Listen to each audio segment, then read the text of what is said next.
చింతల్లికి అయితే ఈ రోజు 4 ఇంజెక్షన్స్ ఇచ్చారు. అసలు ఒక్క ఇంజెక్షన్ ని తట్టుకునే కష్టము. పిల్లలు 4 ఎట్లా తట్టుకుంటారో ఏమో.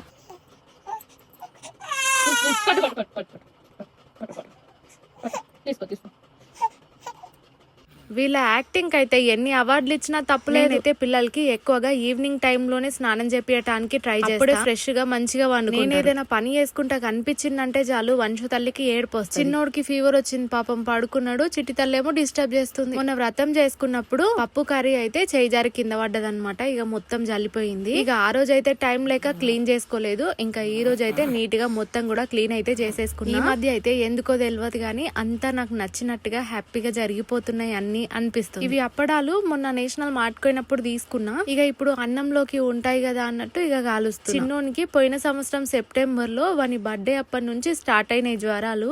ఇక వస్తూనే ఉన్నాయి ఇప్పటి వరకు. కొంచెం గ్యాప్ తీసుకుంటది, మళ్ళా జ్వరం పడుతుంది. వ్రతం రోజు వాడుకున్నవి అన్ని కూడా మళ్ళీ కవర్ లో మంచిగా తీసి పెడుతున్నాను. తర్వాత ఎప్పుడైనా ఉపయోగపడుతుంది. వాడే ట్రైపాడ్ చక్కగా లేనే లేదు, అయినా కూడా టేప్ లేసి అట్లనే వాడుతుంది. డ్రెస్ అయితే ఫ్లిప్కార్ట్ లోది చాలా బాగుంది. 2 సైడ్స్ పాకెట్స్ వచ్చినాయి. సెట్ స్క్రీన్ మీద ట్యాగ్ చేస్తే నచ్చితే చెక్. చిన్నోడి విషయంలో నాకు ఒక అనుమానం ఎప్పుడు మెదులుతూనే ఉంటది. పిల్లలు పుట్టినప్పుడు శాంతి పెట్టియాలని చెప్తూ ఉంటారు కదా, మా పెద్దోనికి పెట్టించినాము. చిన్నోనికి కూడా చెప్పిరు గానీ ఇక అట్లనే చెప్తారులే అని వదిలేసినాము. పెట్టిస్తే బాగుండేదని ఇప్పుడు అనిపిస్తుంది. అట్లనే బజ్జుకోవద్దు, వాకింగ్ చేయనా అన్న అంటే చేస్తుంటాం. మళ్ళీ అబ్బాయి